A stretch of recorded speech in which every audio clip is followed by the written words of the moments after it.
show, there's a few things I have to tell you. Please, remove all crying babies. Also, no eating, drinking, smoking, or flash photography during the theater. Remember not to talk during the show. You don't want to miss a moment of this beloved story. Also, be sure to catch our upcoming Peacock Player shows.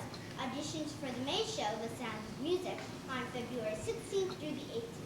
We will also be presenting Guys and Dolls in November and A Midsummer Night's Dream next February.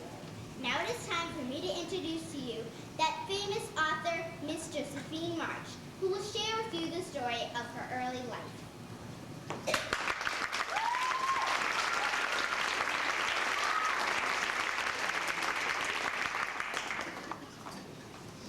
I am often asked why I became a writer, and I never have found a satisfactory answer, except to say that I am who I am, and Jo March always wanted to write. If I can somehow let you see the real Jo March, you will understand why I write. My whole life, I suppose, has been a series of adventures. Not the kind of adventures one thinks of as dazzling or grand, but the kind that we all experience. And I have learned that such a journey is no less remarkable than the adventures of Hercules. If I had to pick a moment in time when I began this journey, it would be the Christmas of 1863. We lived in a town not unlike this one, in the New England that was far away from a raging war. Father had lost a great deal of money in a bad business venture some years before, so the March family was not so grand as it had once been. But we were able to keep our house, and we made ends meet as best we could. When the war came, Father was too old to go as a soldier, so he joined Mr. Lincoln's army as a chaplain. He had left for Virginia the spring before, and money matters were more difficult than ever. But still, it was Christmas Eve, and the March family was nothing if not spirited. Rex, look what we found in the attic. They're not pretty tree decorations, but they'll do well enough. Let me see. This old banner from Joe's play last summer might make a suitable garland. Oh, look at this. Our star for the top of the tree. This is pretty. Oh, Beth, let me have it. I can make a nice new hair ribbon out of it, don't you think? We'll get this saddle tree looking magical before Marmy gets home. If only there were dozens of presents to put under. Christmas won't be Christmas without any presents. Oh, it's so dreadful to be poor. I don't think it's fair for some girls to have plenty of pretty things, and other girls nothing at all. We've got father and mother and each other, but we haven't got father. Not at home we don't. And who's to say how long it will be before we see him again? You know the reason Mother proposed not having any presents this year is because it's going to be a hard Christmas for everyone. And money ought not to be spent for pleasure when our men are suffering so young. We can't do much, but we can make our little sacrifices, and we ought to do it gladly. I just wish I felt more glad about it. That's Meg, the oldest and the most practical of the March girls. We all looked up to Meg because she always seemed so responsible. I wouldn't mind being so poor and not having nice things if I didn't have to go to that horrible school with those impudent girls who laugh at your dresses and label your father if he isn't rich. I wish we were as wealthy as the Lawrences. I'd thumb my nose at those girls and teach them a thing or two about manners. That is Amy, the youngest, and, as she likes to remind us, the prettiest. Oh dear, the key is sticking again. Oh, don't stop, Beth. We love it when we play. I only wish I played better. Then this old piano wouldn't sound so bad. I know it sounds funny to say, but in some ways, I'm glad we're not rich. Whatever for? What do you mean? Well, didn't you say just the other day, Meg, that the king children are always fighting and fretting in spite of their money? Well, yes. And that we're a great deal happier than they are. Well, I think we are. And I wouldn't like it any other way. And that's our Beth. So sweet, so kind and gentle, but also so shy that she was content never to leave her house as she didn't need to. We all adored Beth, but her frail health and timid manner were a concern to all the family. Hello, Don Pedro. Where are you now, timid, blind, and wretch? But most troubling of the March sisters was, undoubtedly, myself. Hello, dears. Joe. You're home early? Yes, I escaped. On March dozed off in the middle of chapter 7 of St. Augustine's Confessions, and I tiptoed out with her being none the wiser. Christopher Columbus, look at that tree! Do you like it? Joe, don't use such slang, please. Like it? It's miraculous. Maybe we'll have a bit of Christmas around here after all. Oh, don't, Joe. It's so boyish. That's why I do it. How's my Beth today? Fine, Joe. Joe, look at your dress! What's the matter with it? Josephine March, have you been sitting too near the fireplace again? Oh, just singed it a little. You gave Aunt Margie quite a start, I must admit. Oh, how I detest rude, unladylike girls. And how I hate affected little niminy-timiny. Stop it. Both of you. Really, you both are to blame. You are old enough to leave off boyish tricks and to behave better. It didn't matter so much when you were a little girl, but you are a lady now. Oh, I hate to think I've got to grow up and be Miss March. And wear long gowns look as prim as a china doll. It's bad enough to be a girl when I like boys' games and work and manners.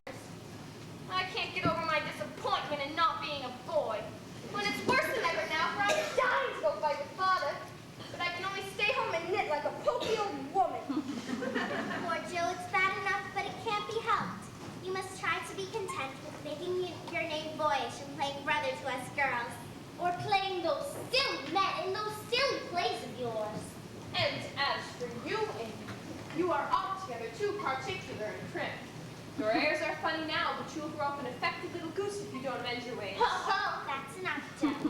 Of course, my dearest. Peace on Christmas Eve, I say. Speaking of those silly old plays, my Amy, we'd better rehearse. We've got to be ready for tomorrow night. Come and let's do the fainting scene, for you're stiff as a poker in that. I can't help it. I never saw anyone faint, and I don't intend to make myself all black and blue by tumbling flat as you do. Oh, come give it a try. You're the only one who can play Zara. You're the only one small enough to be carried off shrieking by Don Pedro. Beth, will you give us some music? Yes, Jack. Meg, have you got your cue? I think so. Good. We'll start with Don Pedro's entrance. I'll use this candlestick for a sword. There you are. So the hour-flower bench approaches. Listen carefully, my sweet, and you will hear as my hounds track down your beloved Rodrigo. It cannot be so! Rodrigo, save me! Save me! No. Do it this way. Clasp your hands so, and stagger across the room crying frantically, Rodrigo! Save me! Save me! You see? Try it again. Oh, dear. It cannot be so! Rodrigo! Save me! Save me!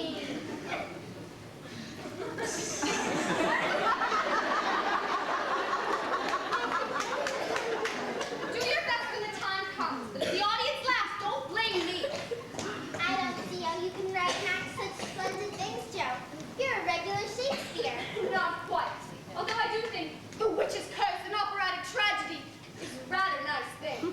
I'd rather like to try Macbeth if only we had a trapdoor for banknote. Is this a dagger I see before me?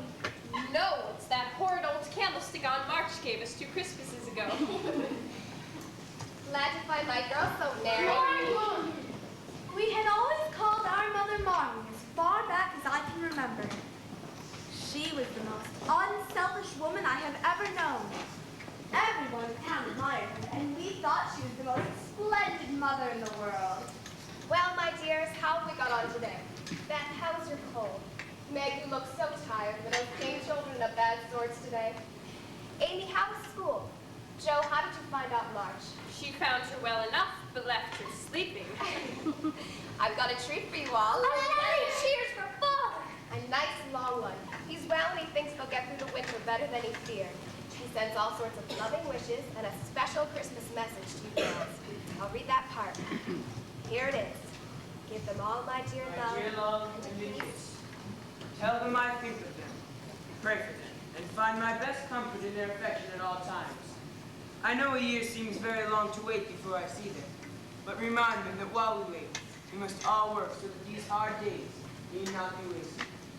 I know they'll remember all I said to them, that they will be loving children to you, who will do their duty faithfully and conquer themselves so beautifully, that when I come home, I may be Fonder and prouder than ever of my little women. Meg is right.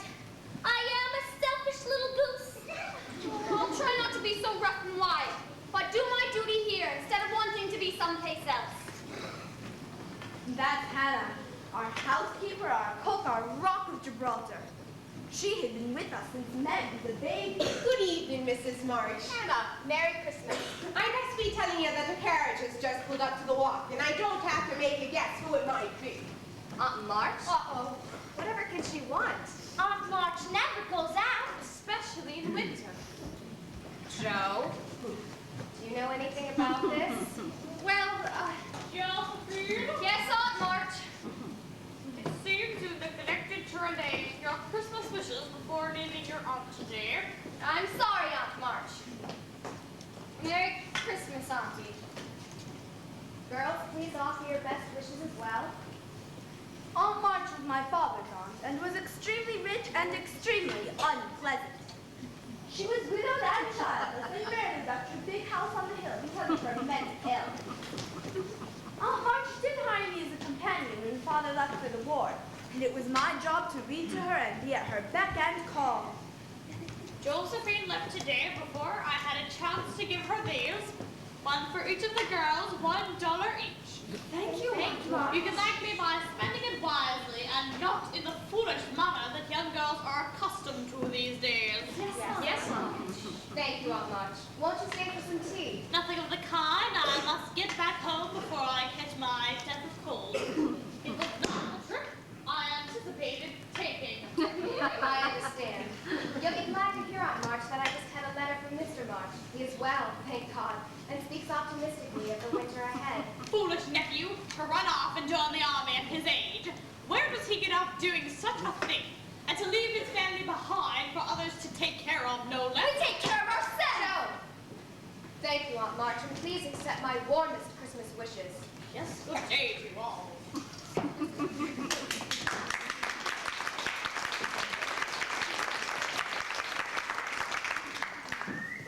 Look, a whole $1. You shall have Christmas after all.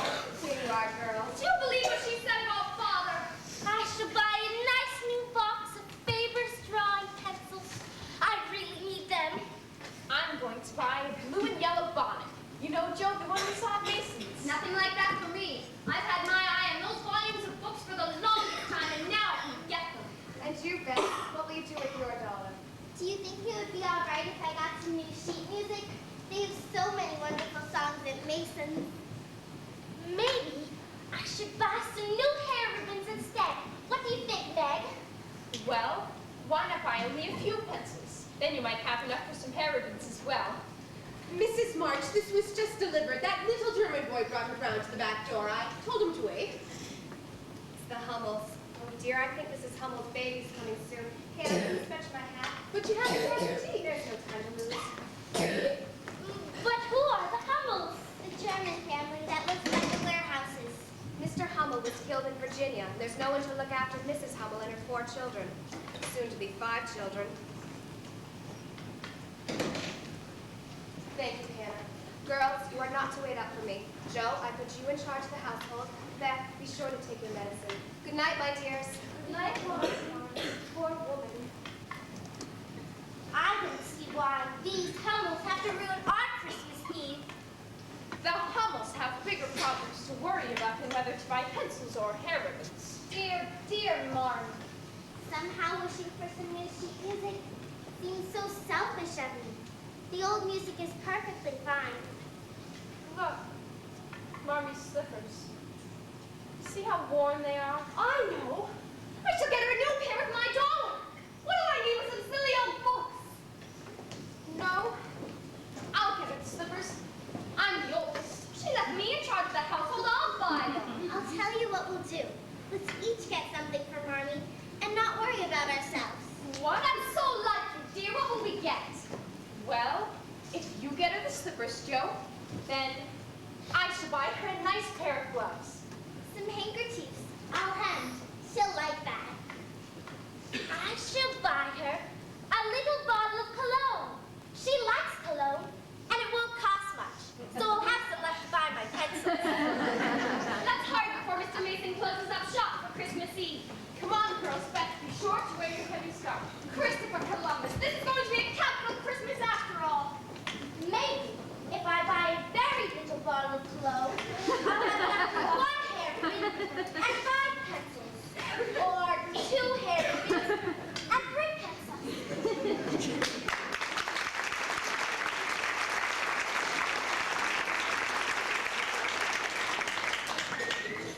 Marmy didn't return that night. I lay awake thinking what a strange Christmas this was to be. With no stockings filled with presents, no fancy Christmas dinner, no father, maybe even no Marmy. Then I thought of father far away and how odd his Christmas would be. I thought of Marmy with the Hummels, and as I finally got sleepy, I felt as though I was starting to see things as an adult does. The thought of it made me shiver, and I pulled the quilt over my head and went to sleep. Marmy, Merry Christmas, Marmy. Hannah, where's Marmy? Not still with that German family. I suppose so, but I've gone and prepared breakfast all the same. So not remember it's Christmas around here. Hannah, what's that I smell? Not popovers. And why not? It's a holiday. Oh, Hannah. And sausages and those wheat cakes made with apples from the cellar. Christopher Columbus! Popovers, I can't believe it. Hannah, how did you manage? Oh, never you mind now. It's just about ready, so come on in. I'll not have it all go cold on us. 3 cheers for Hannah! Oh, stop your nonsense. Merry Christmas, girls! Presents? But how? With love from us. And, though she doesn't know it, compliments about March. Oh, dear, you're a doll. Open mine first. You greedy little thing, let Marmy decide which she'll open first. I'll decide. We'll have breakfast first, then the presents. Oh, no, Mommy, open now. Hannah's quite right. I shall open them in good time. I guess I can wait if you can. Come on, girls, let's eat. Marmy, what's the matter? Are you all right? Exhausted, that's what she is. Oh, Marmy, sit down right here. I am a bit tired, but I would like to say something to you all before we sit down to eat. Yes, Marmy? Mrs. Hummel had her baby early this morning, and thank God, the little thing seems healthy enough. But the family, well, 6 of them are huddled in one bed to keep from freezing. And there's no firewood and no food, and they struggle so. My girls, I want to bring them some firewood before I do anything else this Christmas. Of course, Marmy, and we will help. And there's something I need to ask all of you. Would you be willing to give the Hummels your Christmas breakfast as a present? I know Hannah's prepared something special, but, well, A good thing you came home before we ate it all by our greedy selves. Yes, Marmy, we'll do it. Of course we will. Even the popovers? Certainly the Won't the Hummels be surprised? I thought you'd do it. Thank you, girls. I'll put some firewood in the car. And I'll push the cart. Do we have any fresh cream, Hannah? Of course we do. We can warm the leeks in front of the fire we make for them. Can I carry the popovers? Better let Beth take him just to be safe.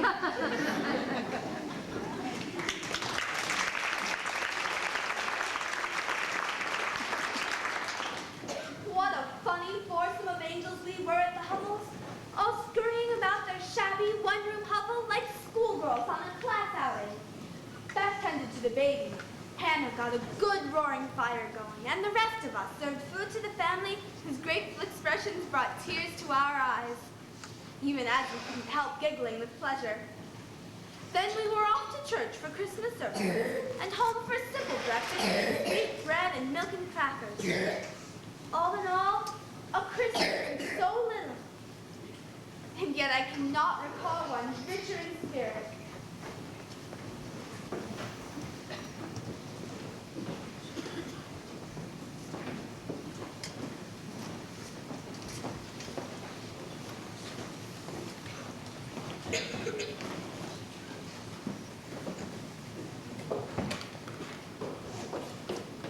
That evening was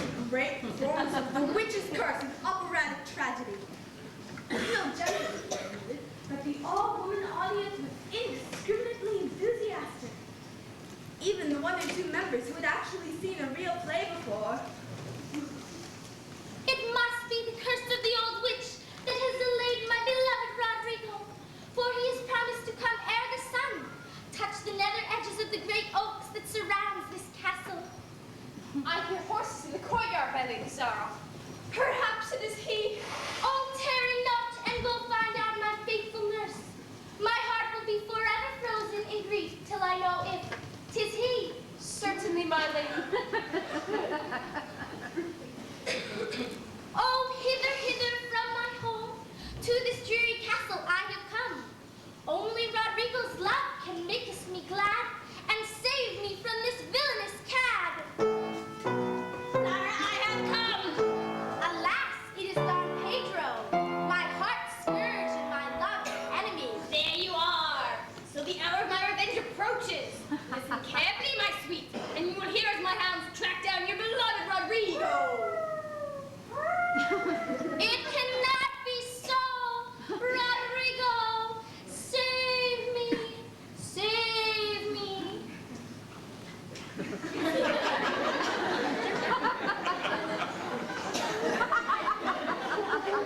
Convenience has faith. But my scheme will secure all for me. Zara will be mine. Don Pedro, your hour of reckoning has arrived. Rodrigo is coming. Instant one. My hounds reduce into nothing. That sound you just heard was your hounds retreating. And Rodrigo has slain your soldiers in the courtyard. Accursed irony! Then I shall have to destroy the upstart myself. Arise, my fair lady. Rescue's at hand. Hello, Don Pedro. Cry, thou sniveling swine, the villainous wretch. Rodrigo!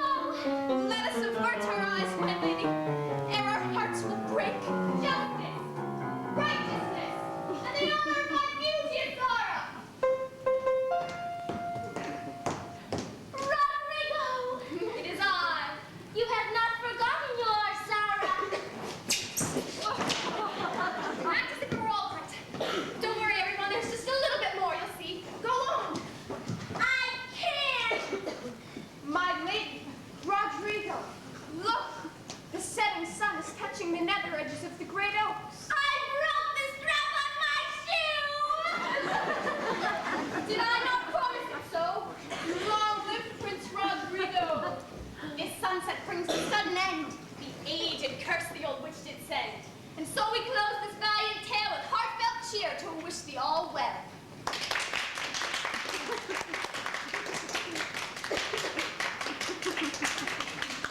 My clever girl. Oh, I never thought I could do it. Did you see me shaking? I do wish you would write less violent plays, Joe. Look at my shoe. I think it's still as fine as play yet. Oh, I just don't know. Did you like it, Marmon? Really like it? It was wonderful. I'm so proud of all of you. But listen, I have a surprise for you all. What is it, Marmon? Surprise! Compliments of Mr. Lawrence next door. Oranges!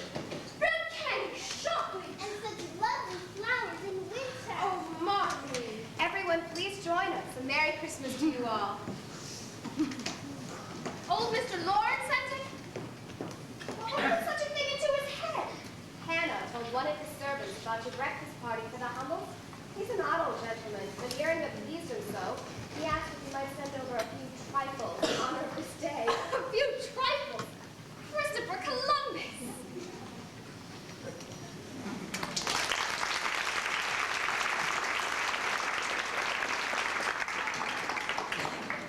The Lawrence mansion was just a stone's throw from our house.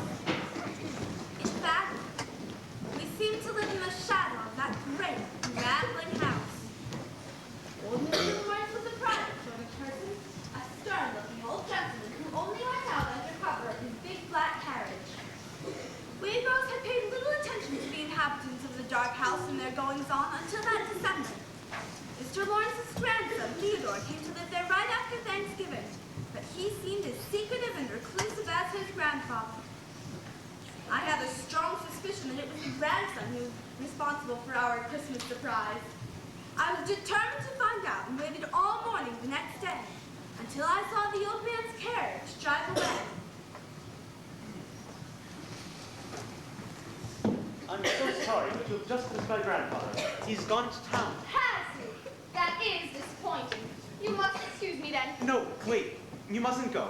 I only came to thank your grandfather for the gifts he sent us yesterday. Please, come in. We never get visitors, you see, and let me take your coat. You're Josephine, aren't you? Why, yes. No, I'm only Joe. You see Mr. Lawrence there? I'm not Mr. Lawrence. I'm only Laurie. Laurie Lawrence?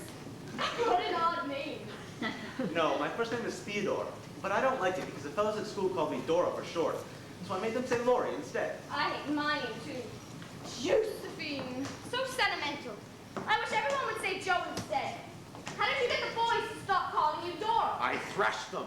Oh, I can't very well thrash on March, but suppose I shall have to take it. This room is capital, just capital. What I could do with a room like this. You mean for one of your plays? How do you know about that? Well, you see, I am very much alone here. Grandfather has his books and is quiet, and I get awfully lonely, you see. Oh, sometimes you forgot to put down the curtain at your sitting room window, and I've seen you rehearse. You have? Oh, how I wish I could have seen the performance last night. But there were some ladies blocking the view. I'm sorry. Oh, don't be sorry. You see, sometimes when the lamps are lit, it's like looking at pictures. See the fire, and you all gather around your mother, and I can't help but watch. I haven't a million, you know. And that's why you come to visit your grandfather? Grandfather doesn't hold much store in schools and such, so he brought me here to be tutored privately. So here I am. Must be jealous blazes all alone in a big old house like this. Oh, excuse my slang. Oh, it's quite all right. Christopher Columbus, if I'd known you were interested, I would have let you play Rodrigo. You would have been smashing. I'd have done my best. I played Macduff at a school play once. You did? Did they have a trapdoor? Then you'll be, however, live to be the gaze and the show of the time. Yet I will try the last. Before my body, I lay my warlike shield. Lay on Macduff. With this duel for your Rodrigo? Capital. I tell you, Mr. Lawrence. Laurie, we'll never close that curtain again, and I give you leave to look as much as you like. Better yet, come over and join us. We are neighbors, aren't we? Not strangers. Yes, but... Oh, your grandfather? Yes, he does seem a frightful old bird. I'm not sure I should be afraid of him. His mouth is grim, true, but he has kind eyes. He's not as handsome as my grandfather was, but I think I like him all the same. Thank you, ma'am.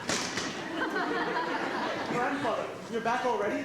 So, you're not afraid of me, eh? Not much, sir. And you don't think me as handsome as your grandfather? Not quite, sir. And my mouth is grim? Well, Yet you like me in spite of it? yes, I do, sir. You've got your grandfather's spirit, even if I haven't his face. He was a kind man, my dear, and what's that? A good and honest one, and I was proud to be his friend. Thank you, sir. But, what have you been doing with this boy of mine, eh? Just trying to be neighborly, sir. Of course. Something I'm somewhat lacking in, you might say. Oh, no. In fact, I came to thank you for the splendid Christmas gifts you sent us yesterday. Tut, that was very much the boy's doing. John, this is Mr. Brooke, my grandson's tutor. John, has your pupil been attentive today?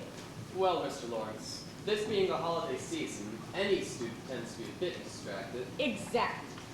Do you think your pupil would suffer much of a disciplinary setback if I were to plan some sort of social event in this house? Let us say, New Year's Eve? Not at all, sir. Then we must entertain such a notion. What do you say to a dance? Young people still enjoy dances, I suppose. Well, thank you, Do Grandfather. you mean it, sir? Wouldn't say it if I didn't mean it. Best help Theodore with the preparations, John. Give my best to your mother, Miss March. A frightful old bird. How do you play? Miss March, I do think I believe in miracles.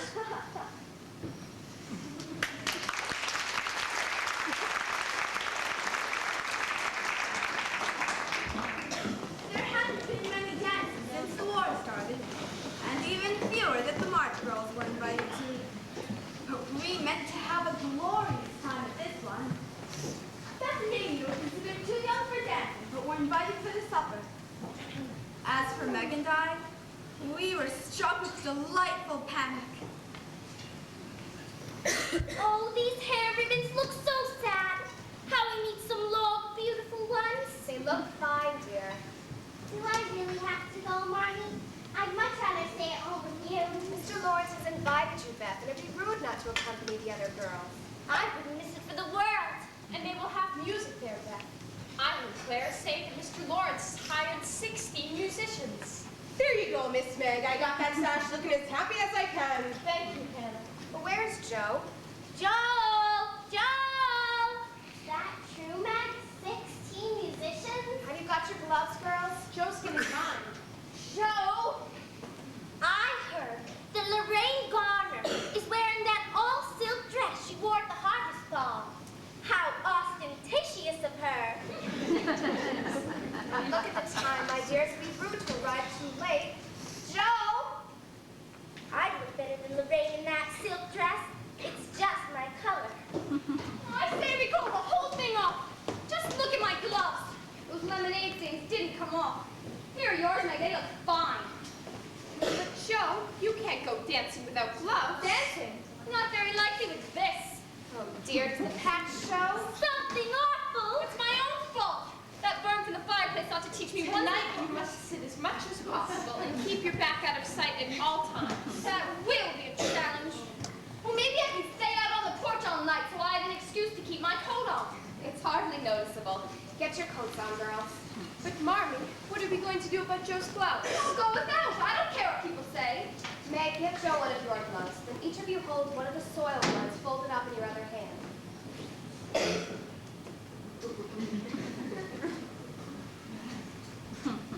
Well, all right. As long as she doesn't go and stain my good one. Joe, please behave nicely tonight. You won't stare or shout out or say Christopher Columbus, will you? Oh, don't you worry about me. I'll be as prim as I can and not get into any scrapes if I can help it. Be sure to give my best regards to Mr. Lawrence. We will, Mom.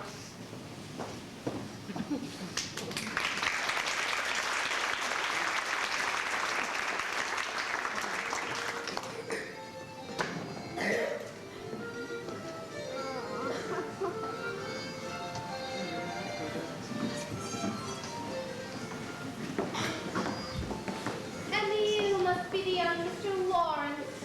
Oh, we've heard so much about you. May I present my daughter, Clara? Pleased to meet you. We were so hoping to sit near you at supper. As I was saying to Clara, I said how much the young Mr. Lawrence looks like his father. It really is quite You were my remarkable. father, Mrs. Moffat. Well, no. But one hears so much about him. The late Mr. Lawrence was very highly esteemed here in Concord. I see. I'm sure I speak for many others when I say how delightful it is to have you here. Thank you. I was saying just that to Clara at supper. Isn't it delightful, Clara, to have Mr. Lawrence here? Excuse me, but I believe they have started the dancing. And I'm sure Clara's dance card is quite full, so... Actually, she does have a dance or two still open, if you would care. Mother. Oh dear. I believe I have promised this first dance to someone, and here I stand babbling away. John, perhaps. May I have the honor of this first dance? Why, yes, Mr. Brooke. I hope you all have a pleasant evening. May I? Mr. Brooke, by any chance are you a member of the family?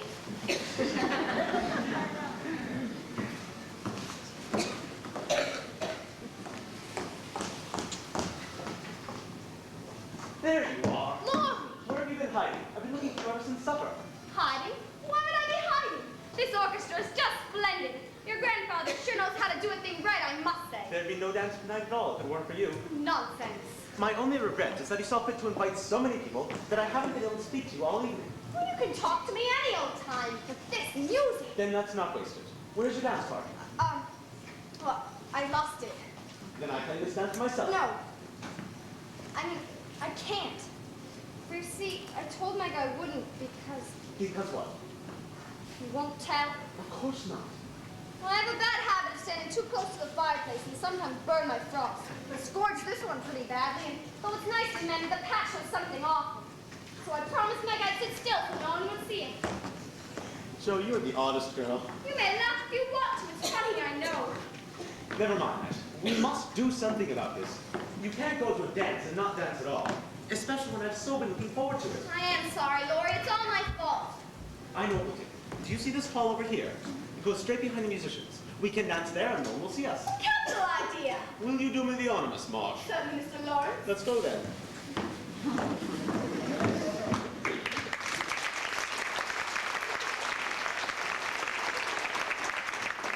Are you all right, Miss March? Oh, ever so fine. I'm having a marvelous time, but it's just that I would like a breath of fresh air. It's much cooler up here. Oh, I don't mean to keep you, Mr. Brooke. Please come back in. I'd much rather stand here with you, if you don't mind. Oh, I'd hate for you to miss any of the dancing. I fear I shall get more than my fair share of dancing tonight. Yes, there does seem to be a shortage of men in there. With the war on, he's to be expected. I understand you have similar pursuits, Miss March. In what way do you mean? Laurie tells me York is a governess in the King family. That is true. Although governess is a much grander term than I would use. I am not a true teacher as you are. Tutors, I'm afraid, are not quite as respected as teachers, but I do like it. I only wish I liked teaching more. But I never really got the education one ought to have. Not like you. You'd like it more if you had pupils such as Laurie. I shall be sorry to lose him next year when he starts college. Oh? And what will become of you? As soon as he is off, I shall turn soldier. I am needed. That is very good to hear. I should think all men would want to do so, though it will be hard for the mothers and sisters who stay at home. I have neither. Very few friends to care whether I live or die. Oh, but that cannot be so. No? Well, certainly Mr. Lawrence and Laurie would care a great deal. And others as well. Such as my sisters and I. Thank you. That is very pleasant to hear. Perhaps I've had enough fresh air. Certainly. And may I be allowed to finish my dance with you? Yes, you may, Mr. Brooke. Wonderful.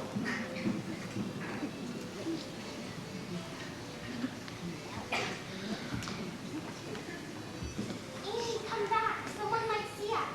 Would that be so awful? I want to see the dancing. We promised Mommy we'd wait with the parents until Meg and Joe are ready to leave. Who wants to go to a dance and not see any dancing? Oh, Beth, look at that. There's Meg. And just look at that Lorraine Gardner. Do you see the grand piano at all?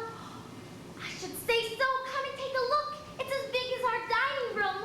Oh, the music is so lovely. I can't wait till I'm old enough to go dancing. Someone's coming. Let's go behind here. No one will see. Do you see Joe anywhere? No. I just hope she didn't do something horrid. Who's that dancing with Meg? I can't tell. Who's there? Who's that behind the tree? Ah, the younger March sisters, I believe. And which one might you? Amy, sir. Welcome, Amy. And She's shy, sir. she isn't she? That's no way to be. She'd sooner die than talk to strangers. Is that so? But I thought we were neighbors. That's right, Beth. Mr. Lawrence, sir. Beth, is it? You're the musical one, I understand. Yes, sir. You see that great hunk of a piano in there? Oh, yes. Oh, wait. The piano suffers from want of use. Perhaps you'd be kind enough to come over and play it sometime. I couldn't. Why not? Oh, you're shy. I forgot. Well, you needn't see or speak to anyone. Just come on in when it pleases you. I'm usually shut up in my study at the other end of the house, and Theodore and his tutor work upstairs. Not even the servants go in there after 9 each morning. What do you say? She'll do it, Mr. Lawrence. I can convince her. If you're sure I wouldn't be disturbing anyone, I would dearly love to. Thank you. I shall be obliged. A pleasant evening, ladies. Oh, Beth, you were wonderful. You spoke to Mr. Lawrence like I don't know what. Can we go back now, Amy? Not just yet. I want to see Clara dance too.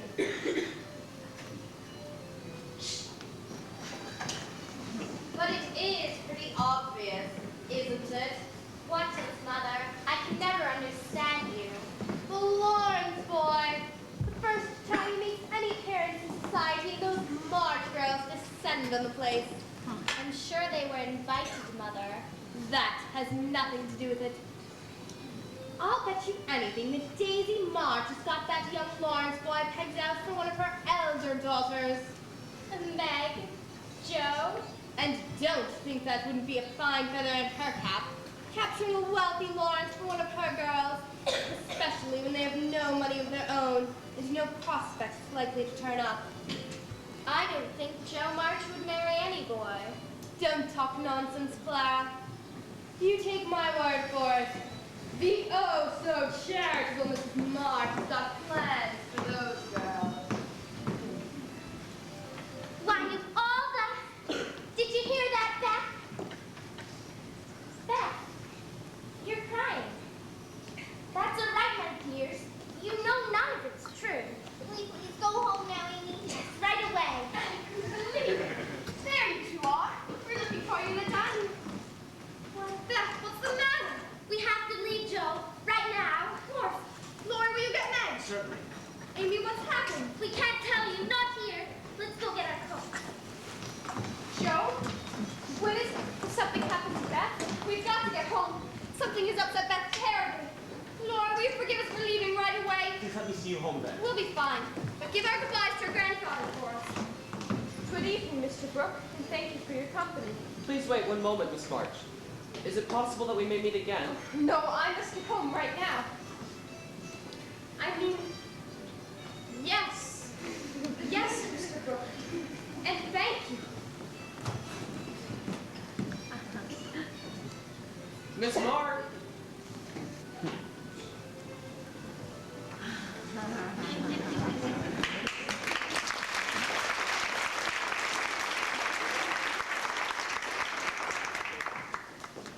Once we got home and were able to calm Beth down, Amy told us that they had overheard Mrs. Moffat say, oh, we all fussed and cried and complained, and eventually got the younger girls to bed.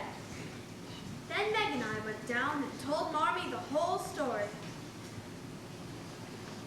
I'm not surprised to disturb Beth so, for she's unused to people.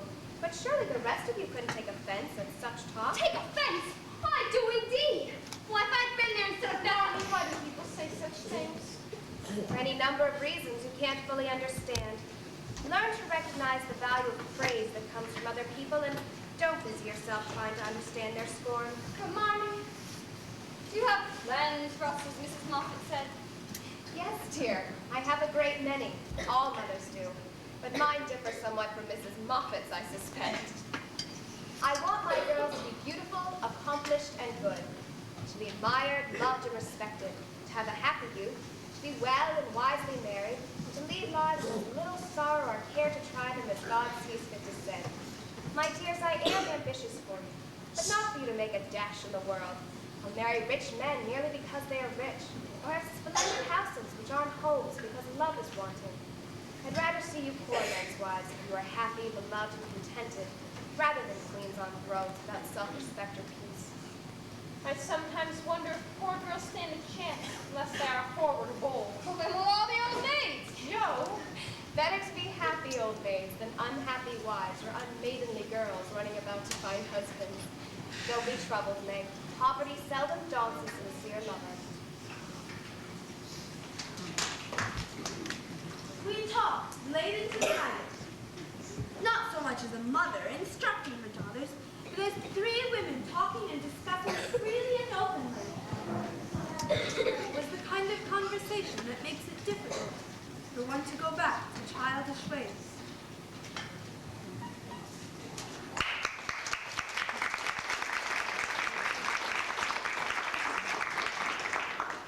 With the holidays concluded and the long New England winter ahead of us, life settled back into its usual routine for the March family. Each of us four girls returned to our daily burdens, as Marmee called them. Amy was still in school, and that seemed to cause her endless irritation.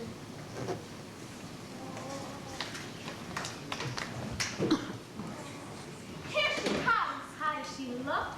Simply frightful. Amy, what do you want? What happened? Did Mr. Davis strike you with a stick? Molly says he hits on the back of the hand so a girl can hardly tie her own hair ribbon. Is that why he kept you after dismissal, Amy? He sure was angry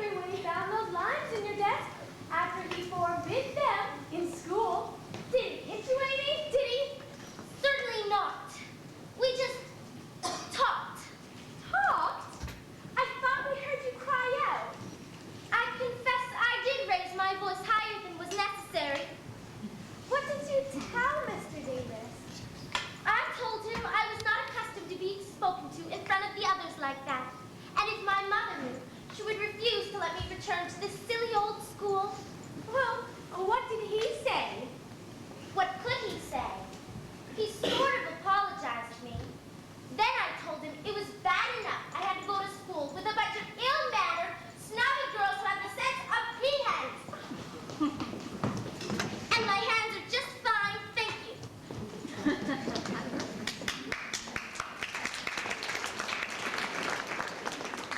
Meg's daily burden also involves little girls.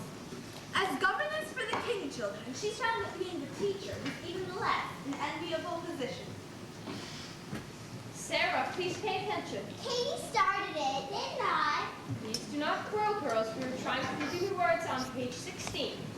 I can't read with Sarah poking at me all the time. Did not. And my book got all wet when she spilled her tea on it this afternoon. Did not. Page 16, please. Katie, you will start. That's the same dress you've worn twice this week. Why don't you get a different one?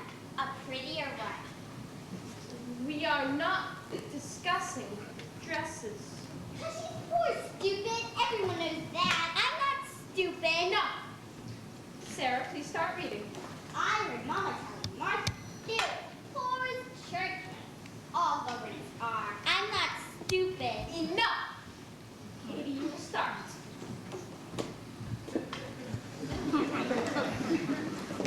My version, of course, was Aunt March. Being her paid companion had many drawbacks. The old woman truly loved being ill and miserable, and enjoyed spreading her free as widely as she could. Josephine? There was one consolation. Her house had the most marvelous library. Uncle March had been quite a reader and had a fascinating collection of books. Having already decided I was going to be a world-famous writer, I would hide myself away in that library and read every time Aunt March drifted off to sleep or gossiped with callers. Josephine? Yes, Aunt March. Where have you been? As if I didn't know I came to keep me company, not my late husband's old books. What have you there? The Pride of Lammermoor by Sir Walter Scott. It's thrilling. Rather more thrilling than appropriate for a young lady, I imagine. We shall continue with Mr. Balsam's essays. Let us read the one on perseverance, as I seem to have announced during the later selections. Yes, Aunt March. Walter Scott. The Bride of Lammermoor. What was my late husband thinking of?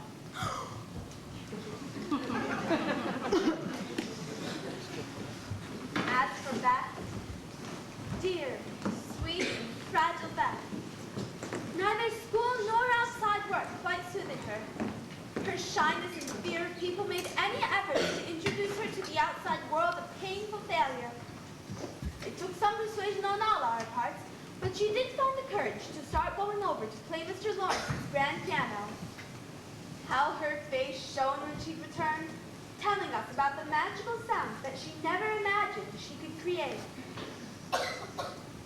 I had my own private world, a room in the attic where I retreated to do my writing when genius was burning inside me.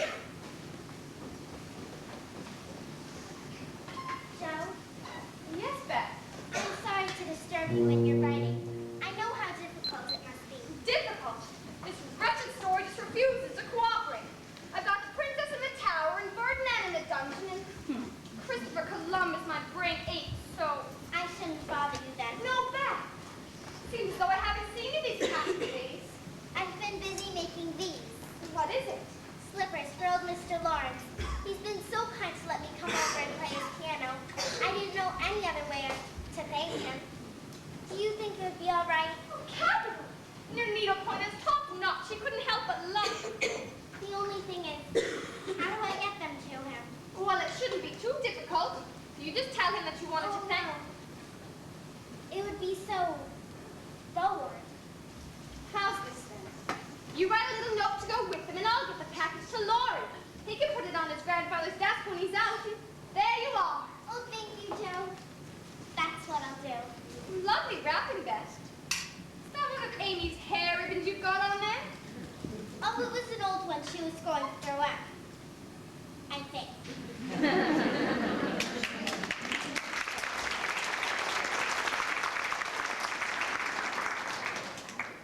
Spring came, and with it came my first story that I felt confident enough about to try and sell. I wrapped up the manuscript and, as conspicuously as I could, I stole away to Main Street, where the newspaper's editorial office was situated over a dentist's parlor. Then I presented my magnum opus to a balding editor who seemed to care less.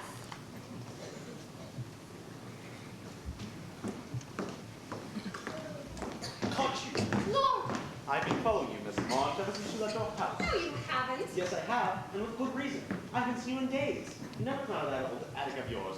And here the weather has been capital, as you put it. I've been busy. So when I saw you sneak off, I had to I follow. did not sneak off. And here I find you come to this place. Such a disappointment. I thought Joe March had a dark, mysterious secret he hid from us. No, stop being such a child. You're older than I am. By 2.5 months. So, did you have a bad time? Not very. You got through quickly. Yes, thank goodness. Why did you go alone?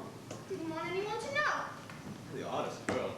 How many did you want to come out? Only one. How many do you think I want? What's so funny? You! Where do you think I've been, Lori? The dentist, of course. I saw you. I still have a secret then. Christopher Columbus, you're strange. I don't think I'll walk you home after all. Never said you could. Well, I have a secret too, you know. Do you? And if I tell you mine, you must tell me yours. Is your secret a nice one? Oh, isn't it? All about people you know. It's such fun. You really ought to hear it. I've been aching to tell you for days. Come, you begin. You'll not say anything to anyone else, will you? Of course not. You won't tease me in private? I never tease. Yes, you do. But no matter. I just left a story of mine with the editor of the newspaper office up there. He said he'd give me an answer next week. Hurrah for Joe March, the celebrated American authoress. Hush! It won't come to much. But I couldn't resist till I had tried. It won't fail, Joe. Why, your stories are works of Shakespeare compared to half rubbish that is printed every day. Thank you, McDuck. Now what's your secret? Well, Play fair, lawyer, or I'll never believe you again. do you remember your telling me a while back that Meg was angry at you for losing one of her good gloves? Yes, but I I didn't know it is. Hell then. John Brooke has it. He has? How do you know? I saw it. It fell in his pocket and onto his desk. I don't think he saw me see it, though. Well, why? Don't you see? He must have gotten it somehow at the New Year's Eve dance. When he's kept it all this time? Keeps it on him always. Isn't it romantic? No, it's horrid. Don't you like it? It's ridiculous. What will Meg say when I tell her? You are not to tell anyone. I didn't promise. But that was understood, and I trusted you. Well, I won't for the present, but I'm disgusted and wish you hadn't told me. Meg and John Brooke. I thought you'd like it. Like it? The idea of anyone coming to take my Meg away from me? No, thank you. You'll like the idea more when someone comes to take you away. I'd like to see someone try it. So should I. I don't think secrets agree with me. I feel all rumpled in my mind since you told me that. Let me walk you over there. I don't want to walk. I feel like running. Race you back. Wait, Joe! Joe? Good afternoon, Miss March. Is it? Joe March, how dare you go running like that at your age? And what will people think? When will you stop such grumbling ways? Never, till I'm stiffened out and have to use a crutch.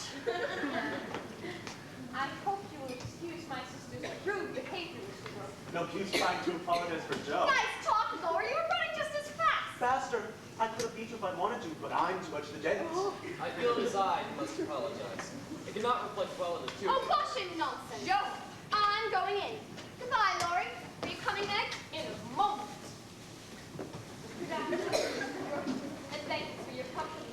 The pleasure was all mine. And thanks for the gallop, Mr. Lawrence. It was indescribable. And the same to you, Josephine. Come on, Josephine March, I'll never forgive you as long as I live. Meg!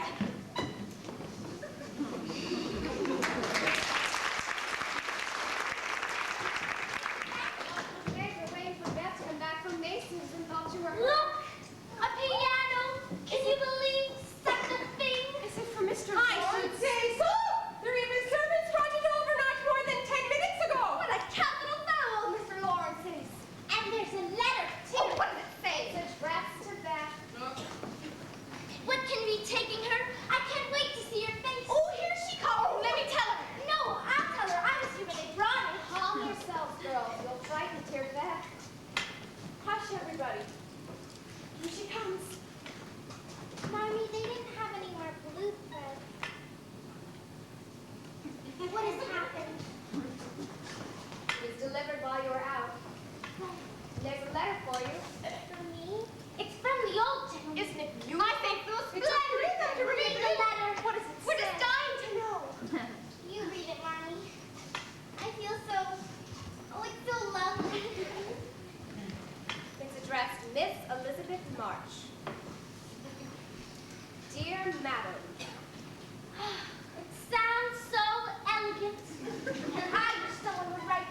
suited me so well this year. The delicate needlepoint on them reminds me so of my own gentle mother's hand, and I will always treasure it. I have delayed in thanking you, I fear too long, as I contemplated how I could repay. I like to pay my debts. So I know you will allow the old gentleman to send you something which once belonged to the little granddaughter you lost.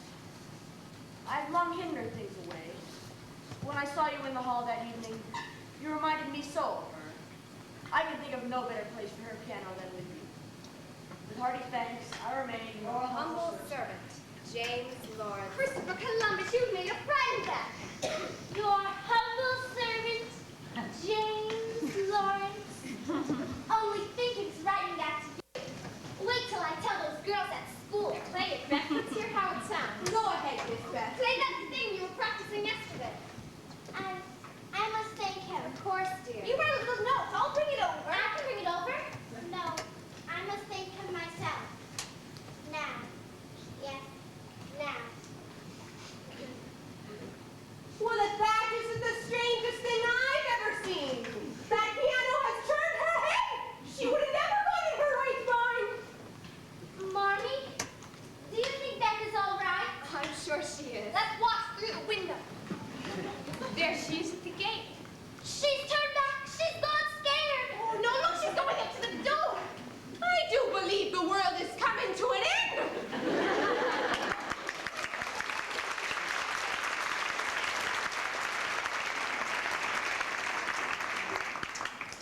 Weeks passed, and still I've heard nothing from the newspaper editor. I'd just about given up hope when I received a note saying you had written my story, but not to the fall when that picked up. My payment was no money, but the experience of being published. Of course I told no one except Lori, who I swore to secrecy. And I waited for the big day. But I shall never forget you, Angela whispered as the darkness came over his face. The sound of the nightingale grew louder, and Viola pressed his hand to her cheek. She could not speak, except to moan his name over and over again. But she would not weep. His death gave her strength that would last her all her life. And when it came time for the nightingale to sing one last song for her, the name of Angela parted on her lips, even as did her last breath. The end. I like that story better than the one they had last week. This one was so romantic. Yes, but I don't know if she really loves him. Otherwise, she would have wept real tears, I'm sure. I love the name Angelo, don't you? Who wrote it, Joe? Your sister. You? Oh, I knew it. I'm so proud of you, Joe. There it is. By Miss Josephine March.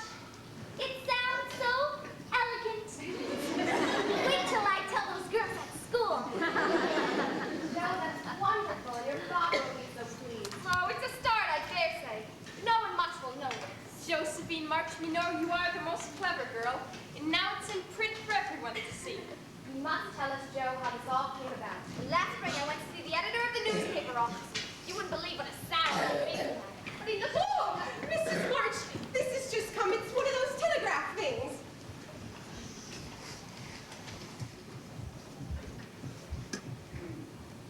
What is it, Marmee? Father? It's from a hospital in Washington. Your father's very ill. It says I should come at once. God protect us!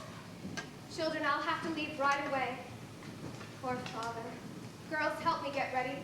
There's so much to do. The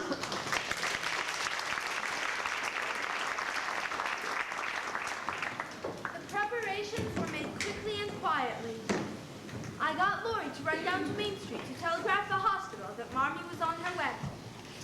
Beth and Davy did the packing, and Meg and Marmee went to the bank to withdraw our meager savings, and then to the train depot to purchase a ticket for Washington.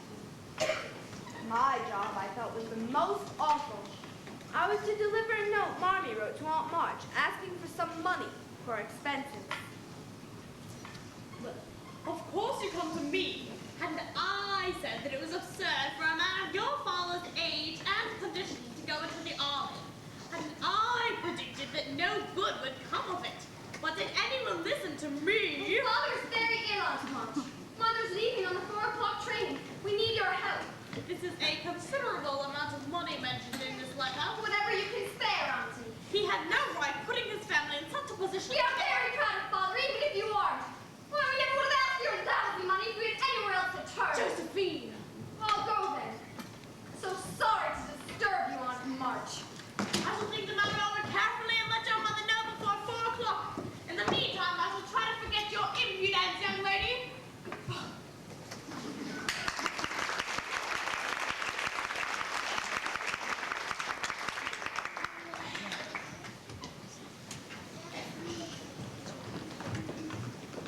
Here are 2 bottles of wine to bring you, Miss March. I assure you, they are of some quality. Will be appreciated once he is feeling better. And my dressing. Mr. Lawrence, that's not necessary. Nonsense. My only wish is that I can accompany you myself, but I do not travel well in this weather. That would soon prove to be a burden to you. Therefore, I decided to send Mr. Brooke with you. I'll not hear of it. It has all been arranged. Mr. Lawrence has some commissions for me in Washington that I must see to, and I'm more than happy to be of service to you there. Bless you both. Nearly time for the train, ladies. Let's get this trunk closed up. Marmy, here's the money Aunt March sent over. Here's your muffler, Marty. Beth and I did the lining. Thank you, girls. But where's Joe? She's been gone over an hour. Best take this trunk out of the ship. Yes, Grandmother. Girls, I'll not have you coming down to the station with me. But Marmy, I couldn't bear it. Now I leave you to Hannah's care and Mr. Lawrence's protection. here's Joe. Joe, where have you been? Joe was afraid I'd missed you. Sorry about all the fret. Here. My contribution towards making Father comfortable and bringing him home. $25. Where did you get it? Joe, I hope you haven't done anything rash. No, it's mine. Honestly, I didn't beg, borrow, or steal it. See, I made a frightful mess of dealing with Aunt March. But Joe, she already sent the money. Did she? Oh, I was hoping she would, but I couldn't be sure. And I felt pretty responsible for making such a fuss, so... Well, I only sold what was my own. You're one beauty! Joe, how could you? Joe, that was not necessary, but I love you all the more because of it. Well, it doesn't affect the fate of the nation or anything. I was walking down Walnut Street and there were these long tails of hair hanging in the shop window. They didn't seem any better than mine. I figured it would do my brains good to have that mop taken off. My head feels deliciously light and cool, and, well, if it looks a bit boyish right now, that's more to my style, wouldn't you say? Joe, you are the darndest girl I ever knew. I'll use the money wisely, Joe, for I know what you've done to get it. The train, dear lady. Oh, goodbye, my darlings. You must each write to me. Every day, Marmy, I will see to it. Do not fret. God will bless us and keep us all. Goodbye, Marmy. Give our love to Connor. Don't forget your lunch basket. Thank you, Hannah.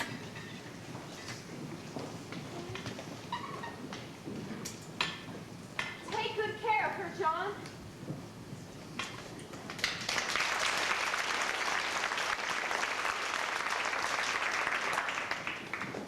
That night I stayed up late, kept away from the others.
fever, and by the next morning her frail little body was burning with the ailment. We wanted to telegraph to Mommy right away, but Hannah wouldn't hear of it. Amy, much against her will, was sent to Aunt March's house to stay. Twice a day, Dr. Banks came by to check on Beth. Meg had a telegram all written and ready to send, in case Beth's condition got worse. After 5 days, Beth lost consciousness, and the doctor ordered that Mrs. March be sent for at once. Meg went to send the telegram, and I retreated to my attic room with more despair than I had ever felt before.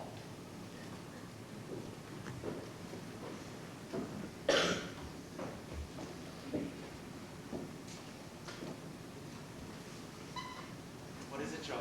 Is Beth worse? We sent for Mother. The doctor told us to. Joe, it's not as bad as that. She doesn't even know us, Lori. When her eyes are open, she sees nothing. And there's no one here to help us bear it. Mother and Father both gone, and God seems so far away I can't find him. I'm here, Joe. Hold on to me. Beth is my conscience, my soul. I can't give her up. I can't. Poor girl. You're worn out. You've had no sleep. Lori, why is it that good and dear people always die young? Not always. That's just in books. Oh, Lori. Well, if it's any comfort to you, your mother will be here soon. Perhaps not soon enough. Meg only sent the telegram an hour ago. But I telegraphed her yesterday. What? Hannah's instructions be dashed. I telegraphed her yesterday, and John replied she'd come at once. She'll be here tonight. Lori, you did? Oh, my Lori. I'm sorry. I didn't mean to. It was dreadful of me, but you're such a dear, I couldn't help flying at you. I don't mind. Marmy's come. Tonight. I meet her at the station at 2 o'clock in the morning. Lori, you're such an angel. How shall I ever thank you? Fly me again. I rather like it.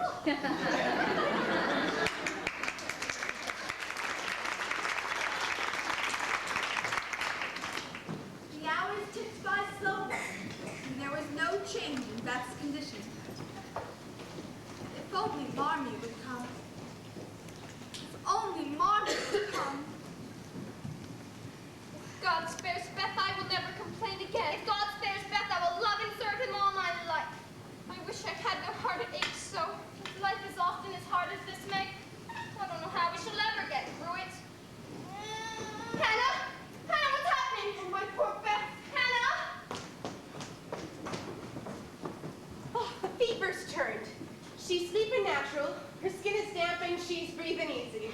Praise be given, oh my goodness me. Thank you, Lori. Marmee! Oh, Marmee, you've come. Where's our dad?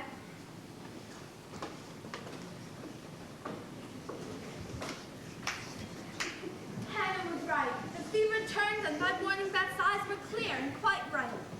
With Marmee home again and all of the nursing attended to her, Beth gradually got her strength back. And by Christmas Eve, she was well enough to be brought downstairs to join the family. Here she comes. Mr. Lawrence will bring her down. Watch out below. Here she is. Three cheers for Beth. Beth, look at the tree. Where is it? Not nearly as nice as if you would help, but Don't drop this, Lori. She's as light as a feather. let's put her down on the sofa. Gently, Lori. Merry Christmas, my dear wife. Thank you, Mr. Lawrence. Doesn't she look splendid? I'll get the wine. Mr. Lawrence has provided the most marvelous. Once again. Grandfather never can help himself when it comes to the March girls. Are you comfortable there, my dear? Yes, Marmee. Here's something to celebrate with, Miss Beth. A little taste of this and you'll have color back in your cheeks. I'll get the special wine glass. It is Christmas, isn't it? John, you've returned. I have a special Christmas present for the March family. Father! Father! And so the March family was all together once again. It would be the last time, but the days that followed were filled with new experiences and new people. I can only pause and smile now when I think of that moment in time, that Christmas, 1864.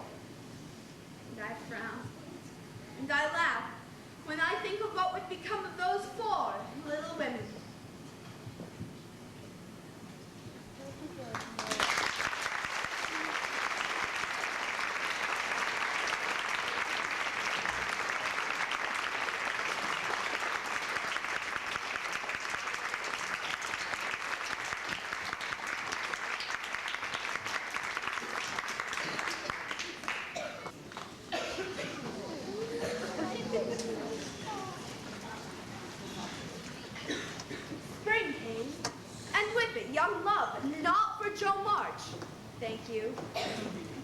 men.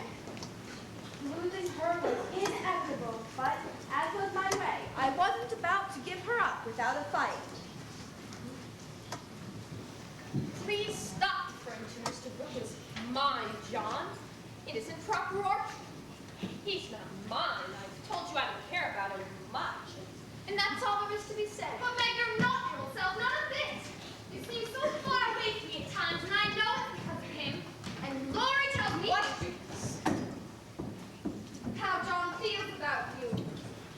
Don't gossip about it, Joe. I couldn't bear it. Oh, I know you. He'll come over here someday, go down on both knees, propose, and you won't know what to say. Instead of giving him a firm no, you'll blush and cry and give in to him. I'm not so silly and weak as you think. I've got it off with you, so I needn't be taken unawares. Have you really? What will you say to him? I should merely say, quite calmly and decidedly, thank you, Mr. Brooke. You are very kind, but I agree with my father that I am too young to enter into any engagement at present. So please say no more, but let us be friends as we were. Oh, capital! If only I could be there to see it. What do you mean? It's coming today. I mean, Lori and I guess it will be today. Today? I'm so glad you prepared, Meg. Everything will be all right after all. Oh, I'd give anything to see his face when you tell him, Joe, where you go would be firm, Meg.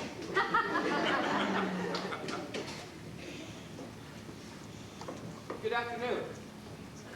I came to get my umbrella that I left. That is to see how your father finds himself today. It's very well. He's in the rack. I'll go get it and tell him you're here. Don't go. Are you afraid of me, Margaret? How could I be afraid when you've been so kind to Father and the rest of us? I only wish I could thank you for it. Shall I tell you how? Oh no, please don't. I'd rather not. I won't trouble you. I love you so much. I only want to know if you care for me a little. I'm too young. I'll wait. And in the meantime, you could be learning to like me. Would it be such a difficult thing to learn? Not if I choose to learn it. Oh, please choose to learn, Meg. And I can help you. I do love to teach. And this would be easier than German. I do not choose. Please go away and leave me be. Do you really mean that? Yes, I do. May I hope that you'll change your mind someday? Don't play with me, Meg. I didn't think that of you. Don't think of me at all, then. I wonder if that is possible. Bless me, what's all this? It's Father's friend. I am so surprised to see you on March. That's evident. But what is father's friend saying to make you blush like that? There's mischief going on here, Margaret, and I insist on knowing what it is. We were merely talking. Mr. Brooke came for some umbrella. The Lawrence boy's tutor? Is that the sort of person you associate with? Hired help? Hush, he'll hear you. Don't hush me, young lady. I have something to say to you, and I must free my mind of it at once. Tell me, do you mean to marry this person? For if you do not, 1 penny of my money ever goes to you. Remember that, and be a sensible girl. I shall marry whom I please on March, and you can leave your money to anyone you like. Tidy. Is that the way you take my advice? You'll be sorry for it by and by, when you've tried love in a shabby little cottage and found it a failure. Can't be any worse than what some people find in big houses. Now, mate, my dear, be reasonable and take my advice. I mean it kindly. I don't want you to spoil your whole life by making a mistake at the beginning. You want to marry well and help your family. It's your duty to make a rich match. Mother and father don't think so. Your parents, my dear, have no more worldly wisdom than 2 babies. I am glad of it. This tutor has no money, no respectable relations, I understand no prospects. John is good and wise. He's got heaps of talent. He's willing to work and sure to get on. Everyone likes and respects him, and I'm proud to think he cares for me. Though I am poor and young and silly. He knows you have rich relations, child. That's the secret of his liking, I suspect.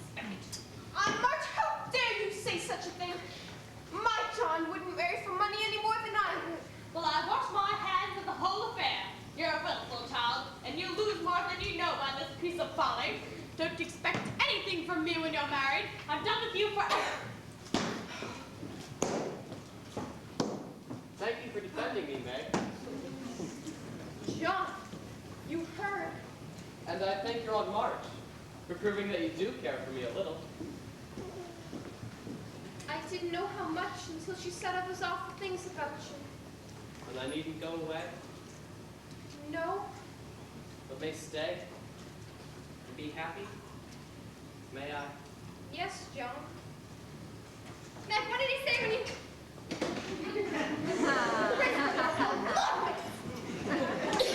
Father, Dornbrook is acting dreadfully, and Meg likes it.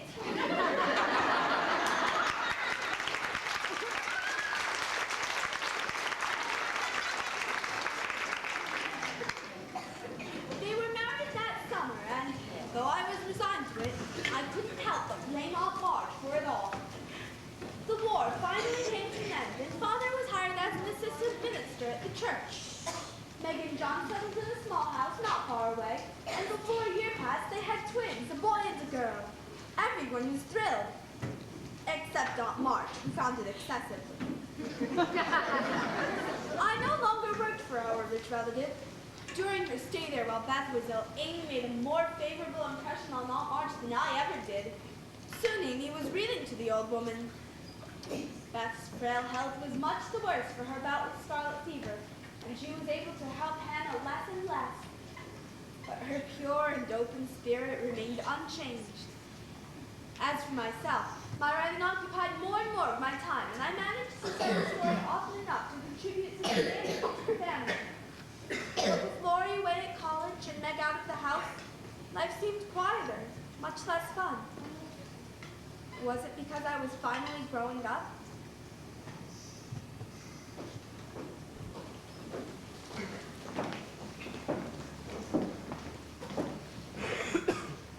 Is this the home of that literary genius March you so much to talk about? Lord, what a surprise!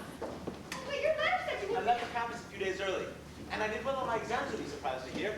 John Brookhall's be proud. Me too. He's not the only one who had to drum some sense into that head of yours. So sit and tell me all the news.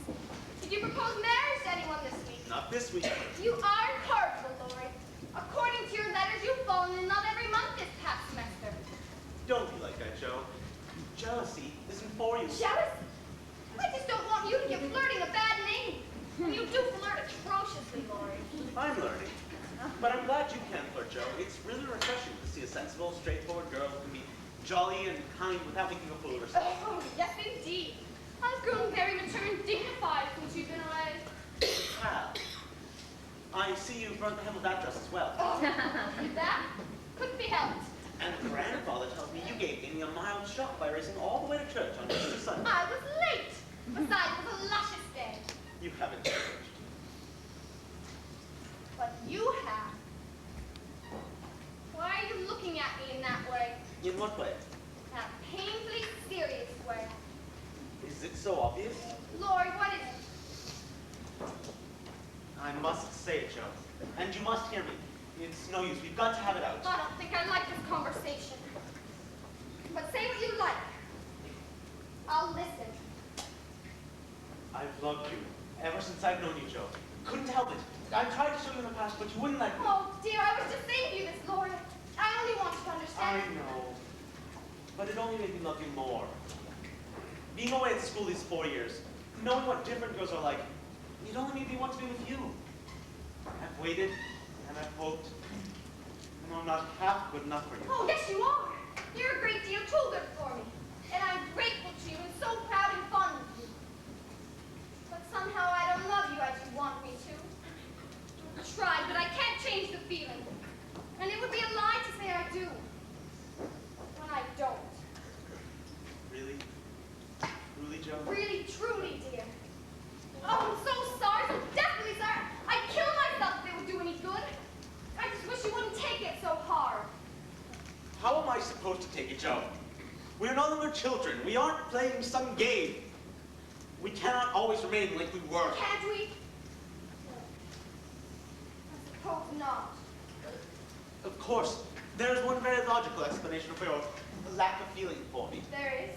There's someone else that you love. Is there indeed? Wild old Joe, are too happy. No. There's no one else. I haven't the slightest idea of going off and loving anyone else. But you will, after a while. And then what will become of me? Well, you love someone else too, like a sensible boy, and forget all this trouble. Someone fine and lovely and accomplished will never make you feel ashamed. Someone elegant. Not odd John March with her scribbling and awkward ways. Anything more? Nothing more. Except that I don't believe I shall ever marry. I'm happy as I am and love my liberty too well to be in any hurry to give it up for any mortal man. I know better. You think so now, but there will come a time, sooner than you think, when you'll meet somebody, some fool who makes you think you're something that you're not, and you will love him tremendously and live and die for him. I know you will. It's just your way.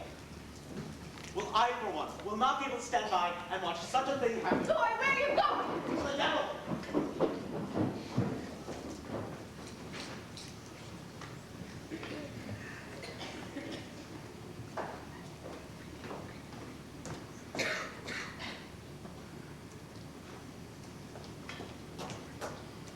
You asked me the other day what my wishes were, Marmy.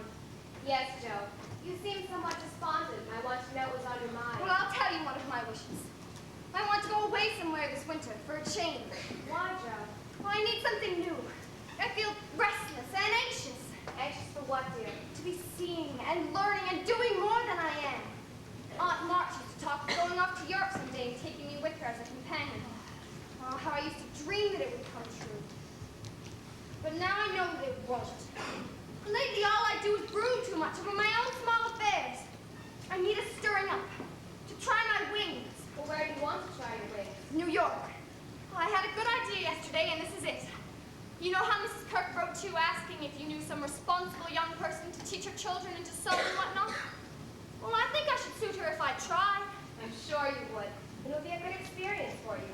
But what about your writing? Well, the better for a change. I've gotten so stale. In New York, I'll see and hear new things, get new ideas. I've no doubt of it. But is this your only reason for this sudden fancy? No, Mom. Laurie, isn't it? Yes. You don't care for him in the way it's evident he cares for you. Well, I can't help it. I love the dear boys, I always have, but no. Not in the way he wishes. And I'm glad of that, Joe. You are? Yes. As friends, I think you're very happy together. But I fear you're both too strong-willed and too fond of freedom and too much alike to ever truly be happy as man and wife. Well, so you don't mind? I mean, Aunt March would have a conniption fit if she knew I were tossing off on laurels. Let's put it this way. Mrs. Moffat will have hope for her Clara. Let's discuss your New York idea with Father tonight after dinner.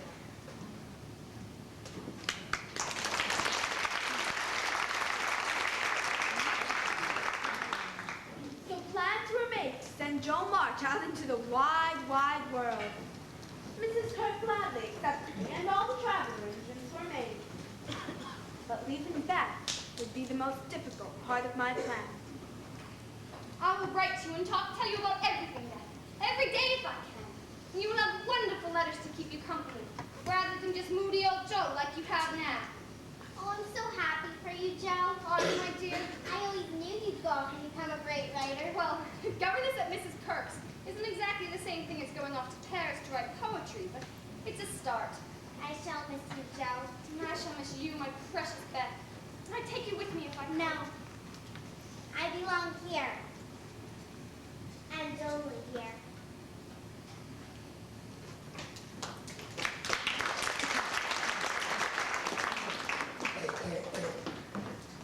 I arrived in New York so timid and nervous that no one at home would have recognized their wild Joe.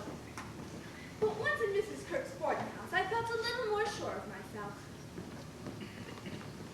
Now, my dear, make yourself at home. I'm on the go from morning till night, as you may expect with the boarders in my own family.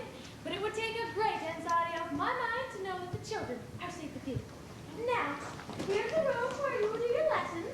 But of course, all my rooms are open to you. Promise your dear mother I'll keep you as comfortable as possible. Now, there are many nice people here, if you feel sociable, and your evenings are always free.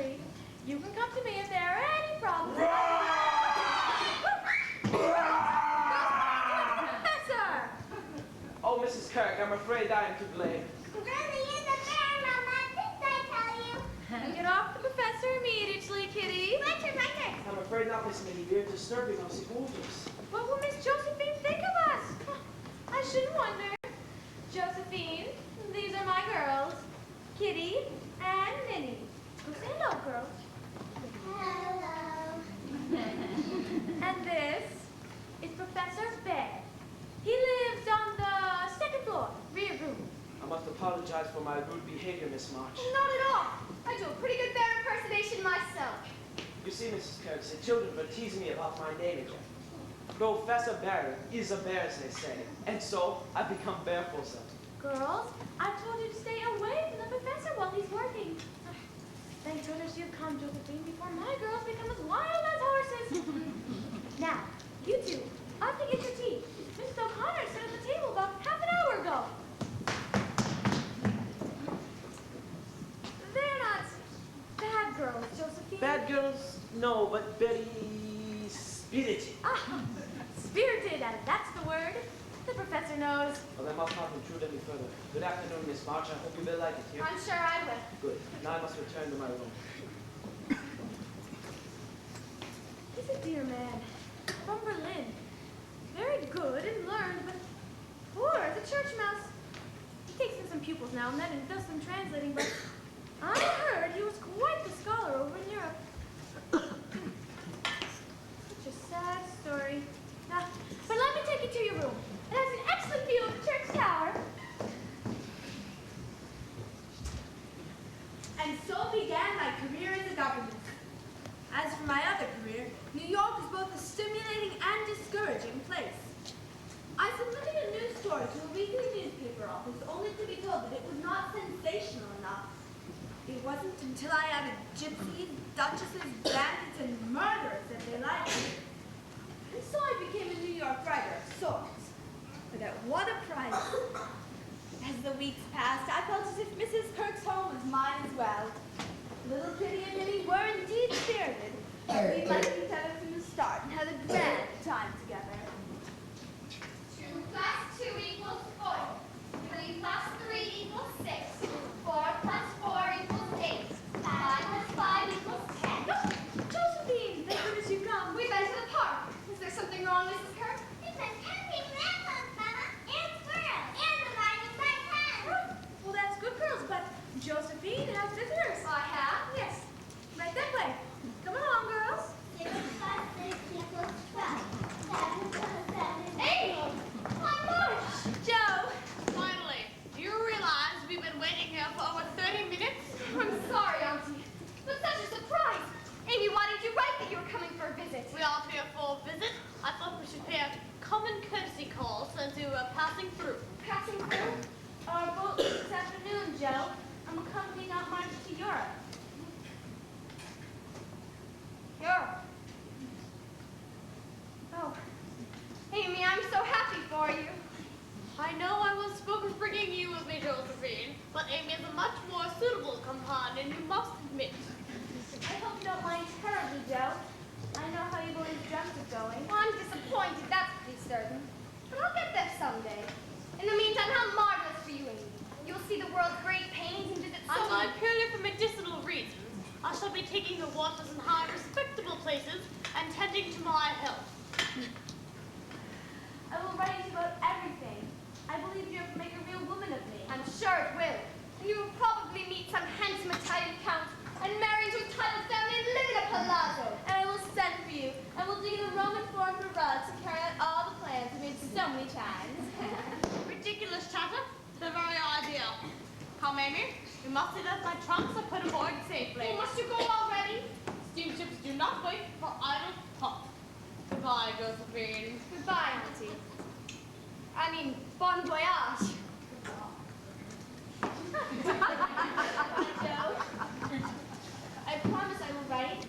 If you like, I'll give my best to Laurie and Mr. Lawrence when we meet them in Paris. Lord? In Paris? But didn't you know? Surely Laurie stopped to say hello when he was in New York last month. No. They left on the 15th. I think it's what convinced Aunt March to go. She said if Europe was good enough for the Lawrences, it was good enough.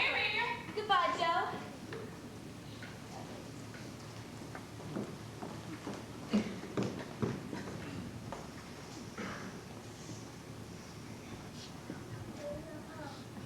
Miss Joe, Yes, Professor.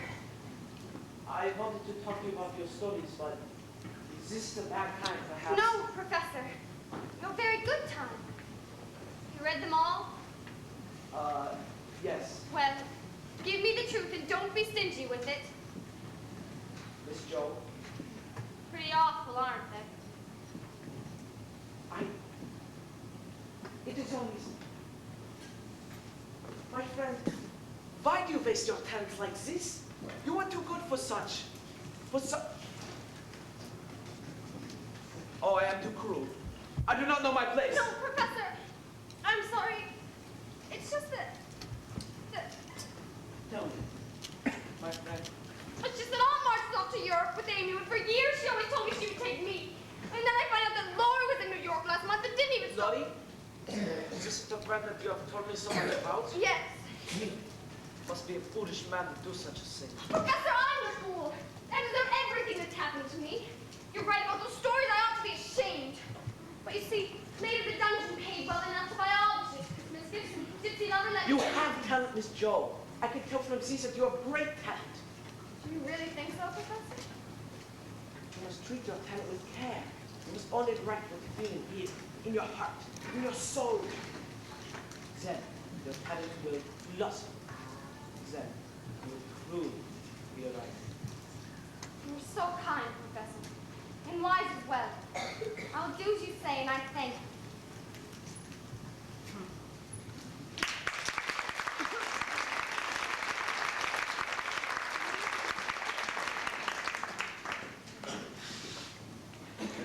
Ma chère Josephine, Paris is très magnifique.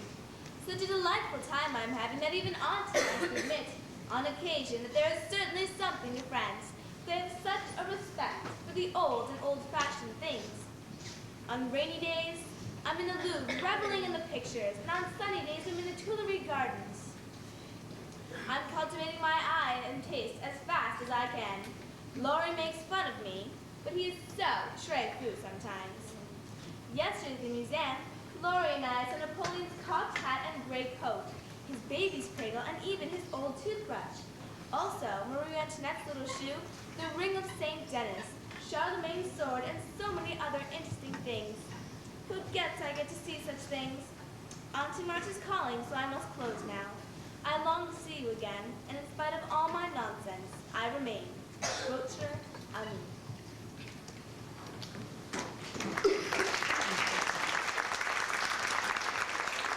Castle has a pleasant seat. The air numbly and sweetly recommends itself unto our gentle senses. I do not know if the kind Mrs. Kirk would appreciate your boarding house being compared to Macbeth's castle. Oh, it's so wonderful, Professor.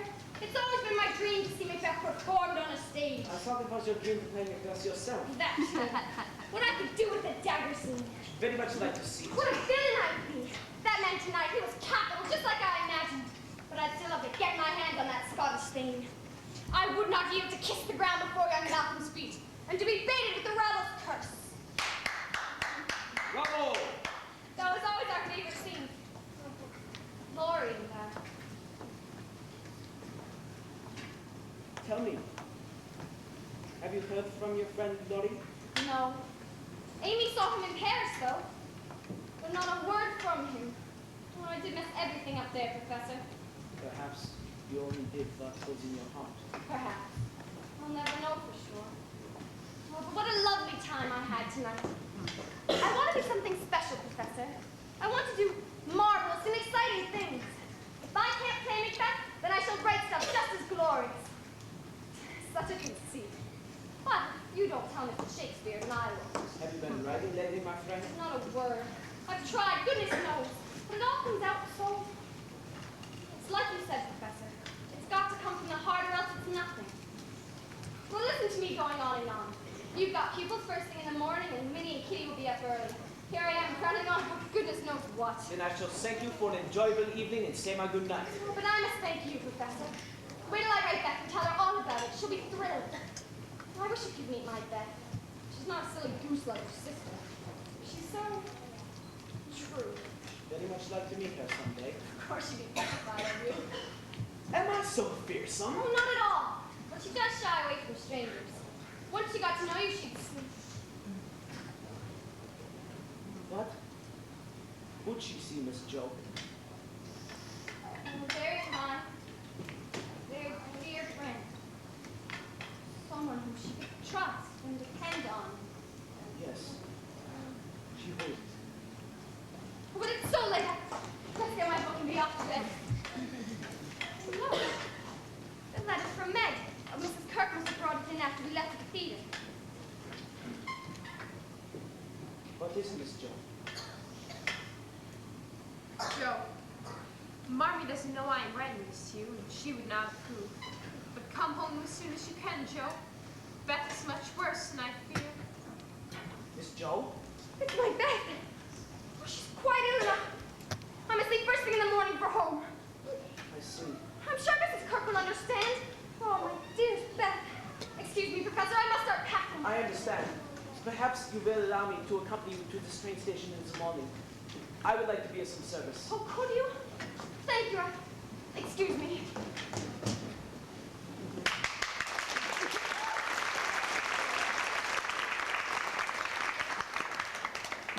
I returned home to a dark, quiet house. How quickly it had all happened, from a family joyfully reunited on that Christmas Eve to this cold February day when all is silence and waiting.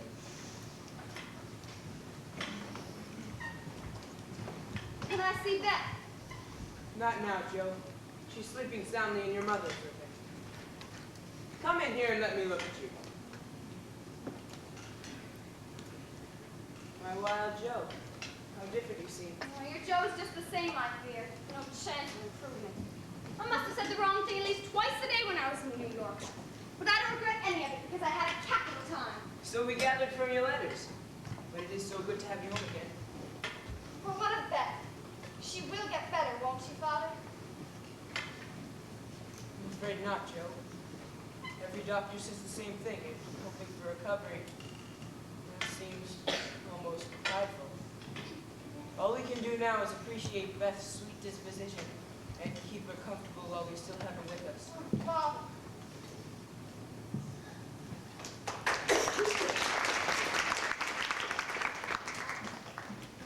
Beth had indeed maintained her sweet, unselfish ways. We spent hours together in her room talking of foolish things and days gone by.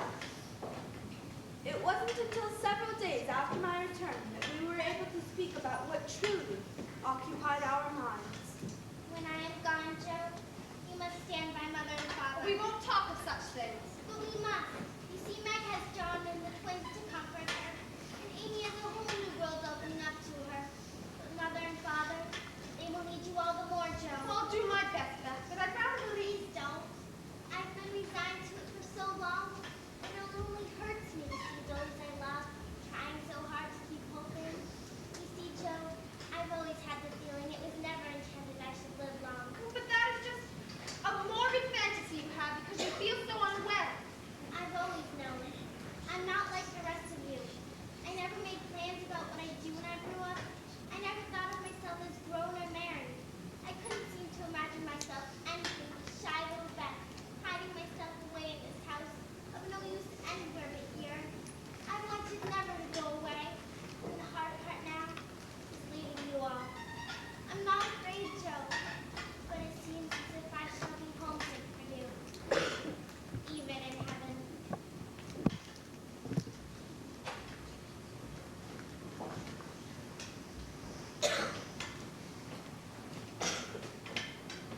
Beth was with us until the spring. And then, one night, as quietly and unobtrusively as she had tried to be all her life, she left us. Her face that morning was so full of painless peace that those of us who loved her best could not help but smile through our tears, and thank God that Beth was well at last.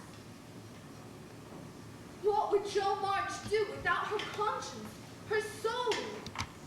Well, Beth had left them behind with me. Not knowing how else to handle my grief, I turned to writing. I wrote about Beth and about me and all of us and how angry and alone I felt. And the more I wrote, the more I started to understand what the professor had said about writing only what you can feel in your heart.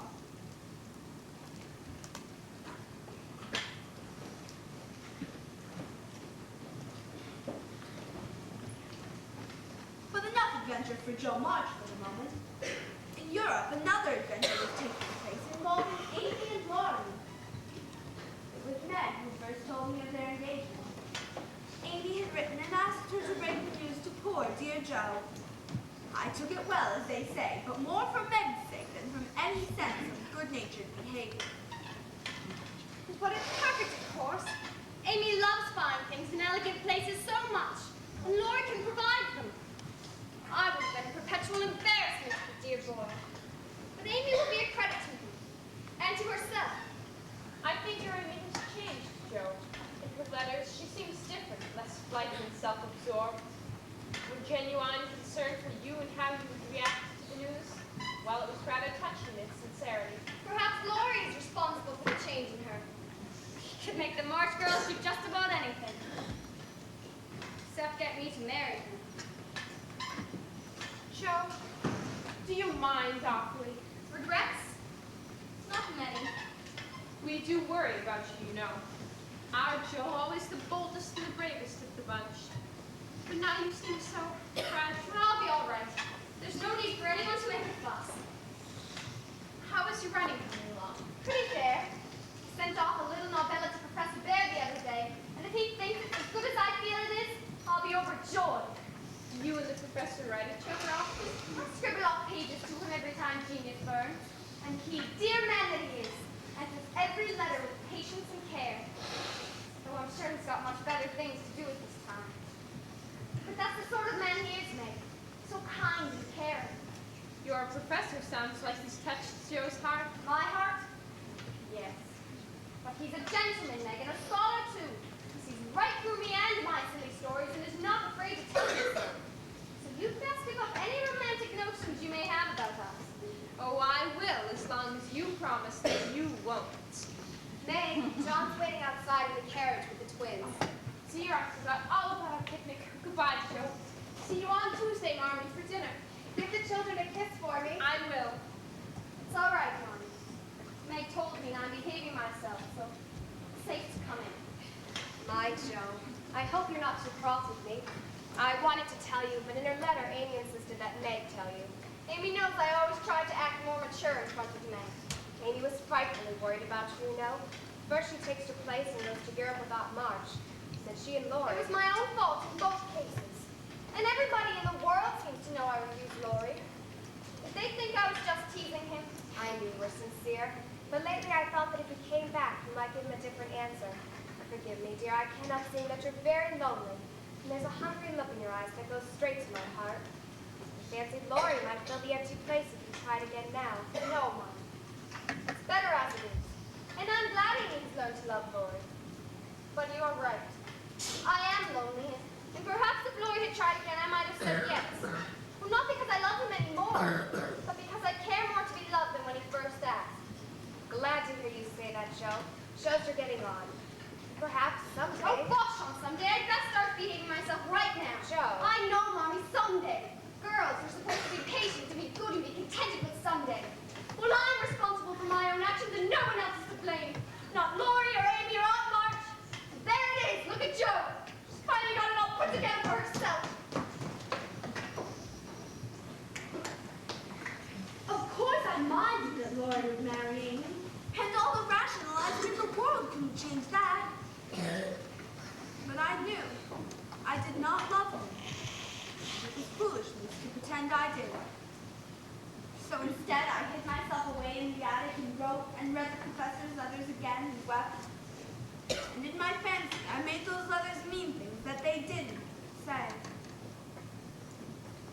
Wait for me here, my friend. I may be a little late, but I shall surely come to you. Oh, if only he would.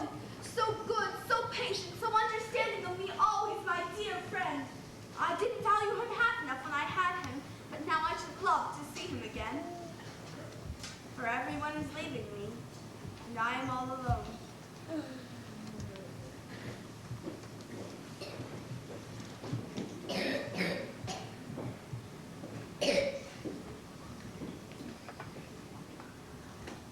I would not yield to kiss the ground before young Malcolm's speech. Lord, is this Theodore Lawrence I see before me, handle toward my hand? Come, let me clutch thee. I have thee not, and yet I see thee still. It's really me, Joe. Oh, Lord, You are glad to see me then? glad. Words cannot express it. Where's Amy? Oh, your mother has her down at Meg's. I couldn't wait though. I wanted to be the first to tell you. Lord, you've gone and gotten married. I have. Actually married? Very much so, thank you. Mercy on us, what dreadful thing will you do next? A characteristic, but not exactly a complimentary congratulation. What can you expect when you take one's breath away? You creep in here like a burglar and spring news like that on me when I'm half asleep. As a matter of fact, I'm not sure at all that I'm not dreaming all this. I apologize, but you know how I could never stand to keep a secret. So sit and tell me all about it. How long have you been a married man? 6 weeks at the American consulate in Paris. 6 weeks, and look at you already. You've grown bigger and older and more distinguished. Yes. So you really ought to treat me with more respect. How can I? When the very idea of you, married and settled, so irresistibly funny I can hardly keep from laughing. You still see through me, don't you, Joe? Always will. But I'm so happy for you and Amy that I shall behave myself. Are you, Joe? I mean, happy for us? Do you think I would throw rocks at you on your return? I wouldn't entirely blame you if you did. Oh, you underestimate me, Mr. Lawrence. Joe, dear, I'm going to say something, and then we'll put it by forever. I shall always love you. But that love is all. I now love Amy in the way I once thought I loved you. I see now that I was headstrong, stubborn, and wanted my best friend to also be my wife. But I've grown up, Joe. I've learned to love Amy. She's helped me to learn so much about myself. And I feel I can honestly share my heart between Sister Joe and wife Amy, and love them both dearly, if different. Will you believe me? Let's go back to the happy old times when we first knew one another. I believe you, Lawyer, with all my heart. We can never be boy and girl again. Those happy times won't come back. We mustn't expect it. We are man and woman now with work to do. Playtime is over and we must give up frolic. You seem so different all of a sudden. Again, you underestimate me, Mr. Lawrence. But I say changing you too. I shall miss the boy you once were. But I admire the man who will be my sister's husband. Thank you, Joe. Oh, they're here. Let's see that wife of yours.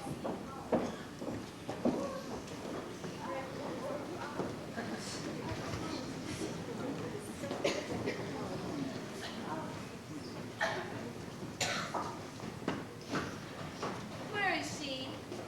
Where's my dear Joe? Here I am. What your husband has gone and ruined your surprise. Oh, Joe, I miss you so. And look at you. I think our Mrs. Lawrence is quite the lady.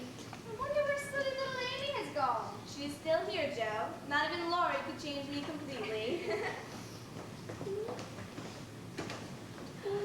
Hannah! Welcome home, Mr. Lawrence. No doubt you'll be looking forward to some rest after chasing your grandson all over Europe. I miss my library, that's for sure. And my friends, too. There was only one March girl in Europe, and she's Mrs. Lawrence now. Ain't it a sight to see her standing there as fine as a fiddle and hear folks calling our little Amy Mrs. Lawrence? Hannah, 4 months without your popovers. It's a wonder I could stand it at all.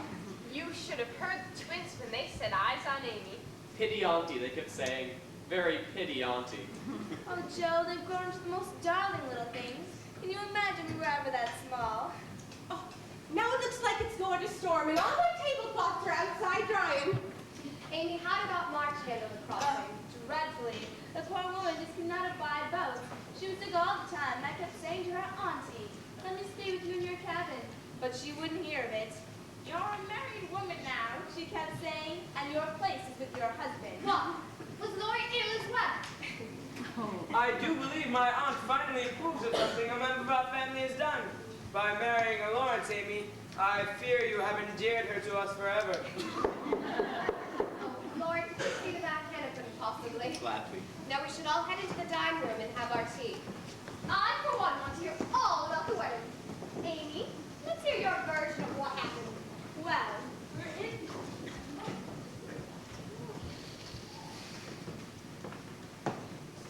I beg your pardon for the intrusion, please. Is this the march home? It is. Come in. But it seems I've come at a bad time. I wanted to see Mr. Joe. Glory, you'd best come quickly. They're saying the most amazing lies about you in there. Don't mind us. I'll just get Joe. You are Lloyd. I am. You have returned, sir? From Europe. This very day, in fact. Perhaps it is better after I left this with you. I do not wish to disturb. Oh, it's no bother. Really, I'll just get Joe. I'm sure she... Joe, there's someone here to see you. Where'd he go? What is it, Lori? Very strange. This man was at the door. He said to give this to you. From me? I don't understand. I tried to get him to stay, but... Freedmen, excuse me. Christopher Columbus! Professor! Professor there! Yes, Joe, you're getting cold. But where are you going? I did not mean to intrude. I see you were having a But party. to come all this way? Come back to the house. It's just family. Lori and Amy have just returned. I know. And they are married. Can you believe such a thing? And here you show up. But what is this? Open it, please.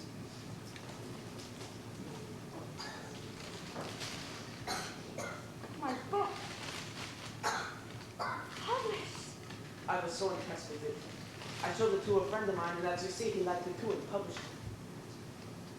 I would have told you right away, but I wanted to bring it to you myself and surprise you. Oh, Professor, you certainly have done that.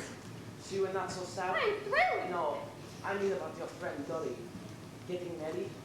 No, Professor. And I'm more glad to see you than I can say. Come back inside. I want you to meet Marty and Father and then John. One moment, Miss Joe.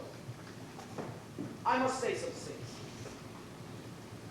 I have been silent for too long because I feel... I thought that perhaps your friend Lori in you. What I mean to say is, I would have spoken sooner. I would have come sooner. You are here now. That is what is important. Yes. And you must stay for a while. Joe, I'm not a rich man. I have nothing but a little learning. Yet, I hope, I long that in your heart. I think you have always known what was in my heart. Come, my dear Peter. Welcome home.